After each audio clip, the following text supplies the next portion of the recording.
Assalamualaikum warahmatullahi wabarakatuh. Kami dari kelompok 18 dengan pembimbing Zahningsih akan mempertunjukkan proyek akhir tahun kami dengan judul Budidaya Jamur Tiram sebagai upaya meningkatkan kreativitas dan kemandirian ekonomi. Selamat menonton. 트렌드와 함께 달려 Ready for action, let's go 수업 건물을 찾으러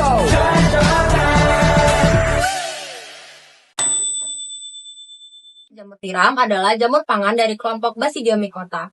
Dengan ciri-ciri umum tubuh, buah berwarna putih hingga krem dan tudungnya berbentuk setengah lingkaran mirip cangkang tiram dengan bagian tengah agak sempit.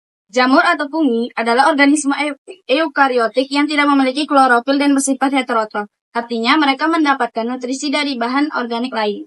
Jamur dapat hidup sebagai saprofit atau mengurai bahan organik mati, parasit atau menyerang makhluk hidup lain, atau mutual, hidup bersama organisme lain dengan saling menguntungkan. Karena pertumbuhannya yang mudah dan cepat. Bibitnya juga murah, jadi semua orang bisa beli. Kalau misalnya kalian mau membuka bisnis tentang jamur tiram ini, tidak perlu modal yang banyak. Dan juga perawatannya tidak membutuhkan yang pupuk ataupun yang ribet-ribet itu. Kita cuma perlu nyiram air di pagi sama sore. Pertumbuhannya juga tidak lama guys, cuma nunggu 2 minggu aja. Dan Jamur tiram mengandung 9 asam amino, protein nabati, vitamin, serat, dan juga bisa menjadi alternatif protein hewani. Jamur tiram merupakan kudapan yang mengandung kalori, lemak, natrium, karbohidrat, dan serat. Nah, karena jamur tiram ini banyak manfaatnya, di antara lain adalah menurunkan kadar kolesterol, menjaga kesehatan jantung, kaya antioksidan, memperkuat sistem imun, dan juga bisa mengontrol kadar gula darah.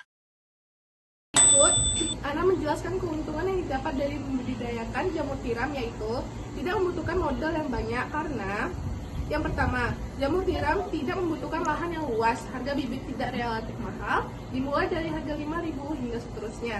Yang kedua, jamur tiram bisa dipanen di berbagai musim, tidak perlu ada musim tertentu untuk menanam jamur tiram. Masyarakat bisa berkreasi dalam berbisnis usaha jamur ini. Masyarakat tidak hanya bisa menjual jamur yang mentahnya. Masyarakat juga boleh menjual jamur yang sudah diolah, seperti jamur crispy, jamur kate jamur, dan sebagainya. Selain jamur, masyarakat juga dapat menjual limbah ikan sebagai pupuk kompost yang dibutuhkan petani. Kami gunakan berumur 2 minggu, lalu kami letakkan pada tempat yang minim cahaya agar proses pertumbuhan jamurnya lebih maksimal. Lalu kami semprot baloknya rutin 2 kali sehari, yaitu pada saat pagi dan sore. Jika seluruh isi balok sudah berwarna putih, penutup botol yang ada di bagian atas dibuka. Setelah 45 hari atau 7 hari setelah baklok dibuka, maka akan tumbuh jamur-jamur kecil. Lalu, walaupun sudah tumbuh jamur kecil, kita harus tetap konsisten menyiram 2 kali sehari pagi dan sore. Setelah hari ke-47 atau 2 hari setelah jamur-jamur kecil tumbuh, maka jamur tiram sudah layak untuk dipanen. Dari hasil budidaya jamur tiram kami, tidak semua baklok dapat kami kembangkan dengan baik. Ada 1 baklok yang kami gagal dalam mengembangkannya karena kami terlalu banyak menyiram air, jadi bakloknya busuk.